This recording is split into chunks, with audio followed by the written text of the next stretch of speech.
All right, let's look at counter surveillance techniques. So once you've been following your subject for a period of time, you've been able to develop somewhat of a baseline of behaviors with your subject, at least while they're driving.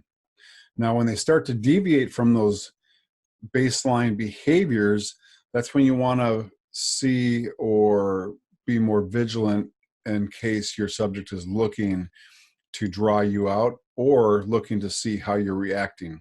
What we're getting at here is maybe the reason they've changed their behaviors is because they've detected you. So we're going to go over detecting and eluding a surveillant, at least what the bad guy and bad girls will do. And then also what you want to do is watch for those signs of being identified. Just like I mentioned, changes in behavior that normally you had a baseline established and now they're changing that up. So usually if a subject has identified you, they're going to do one of three things. They're going to either try to elude you, the subject's going to reveal only what they want you to see, or there could be a confrontation, either aggressive, verbal, and those are things we want to avoid. So eluding the surveillant, pretty much they're just going to try to lose you. I've had that happen a few times over the years where they just they try to ditch you, or they time a light or make a turn or exit a freeway where you're not able to make the move, or the move would draw you out.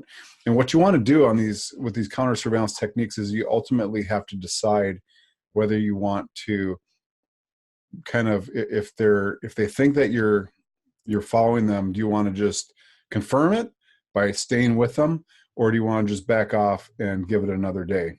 And that's what I would recommend, depending on where you are in the surveillance. When we were following career criminals, if we had a crime and they had stolen property and we were just waiting for officers to show up, or they had stolen property and they're going to a fence, or basically we wanted to take some type of action, then we're going to stick with them. We'd rather burn it at that point and stay with them than to let them go, because we're letting evidence go. So you got to decide what your objectives are. But if they're trying to ditch you, then it's a pretty good sign that they're onto you. Now, I didn't put it in here, but I have had where you become the target of the surveillance, where basically they turn it on you.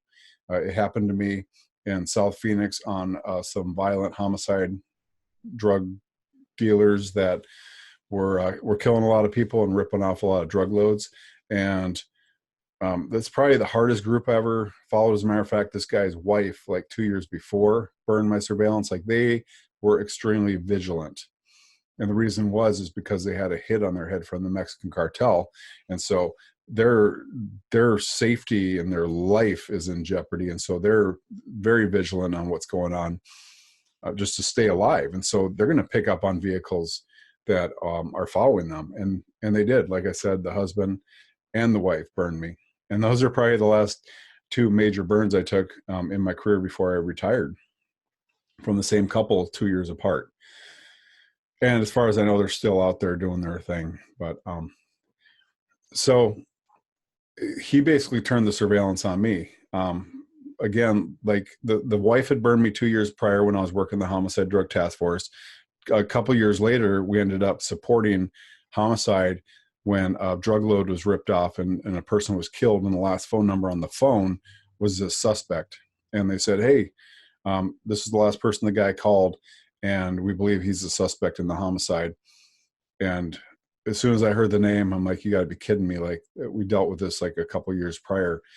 And I said, I know where he lives. I'll do a drive-by, in fact, just to see if he's still living where he's living, or where his mother lived. So I went into the inner cities of Phoenix, literally drove by the house. As he was walking up to the door, he did look back, see my vehicle as I drove by. I didn't slow down. I didn't give him a hard look or anything. The house was right off the main drag there into the neighborhood. So I just kept going down, circled around, and all I did was watched the driveway. I couldn't even see the car or the house. I just watched the driveway to see if he'd back up. And then I could, my intent was to parallel him out of the neighborhood.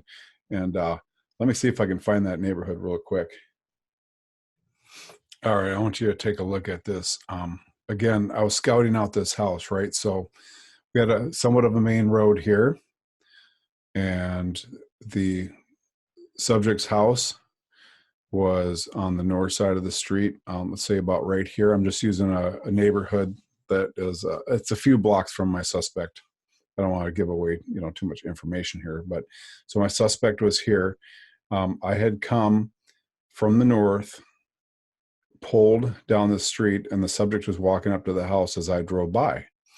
So I went ahead and crossed over the next street, turned around. It was dark, so all I could see was taillights. I was watching the house, watching for the car to back out.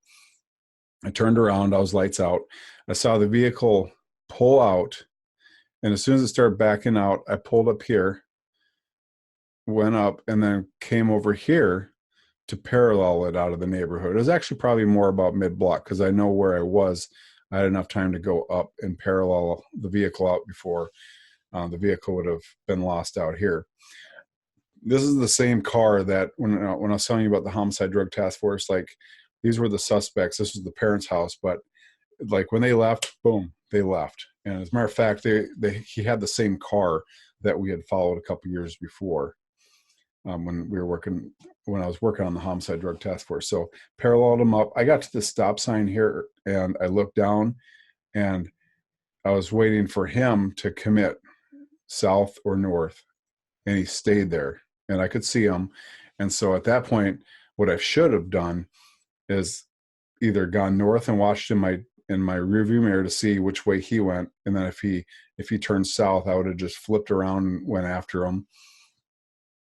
But instead, I went straight through, which I thought, well, no big deal, right? You go straight through. I didn't think he was picking up on me at all, but I couldn't stay at the stop sign and wait for him to commit. So I committed and just went straight through.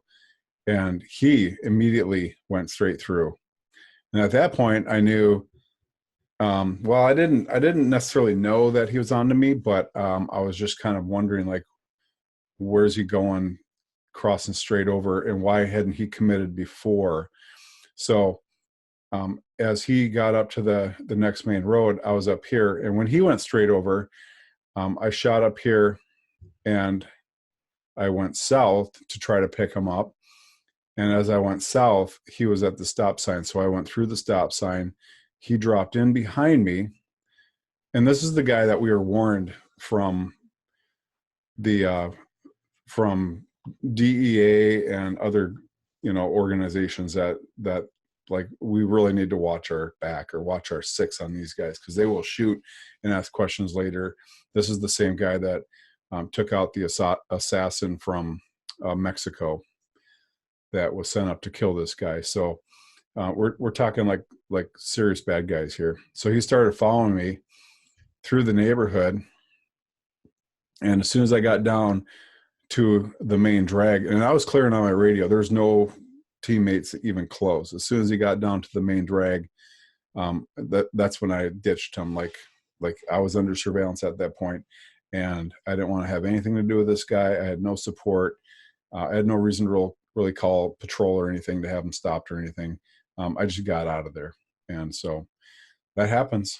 And that's a situation where I was they picked up on me right away. And I'm telling you, this was just like a scout mission, period. And he picked up on me that fast.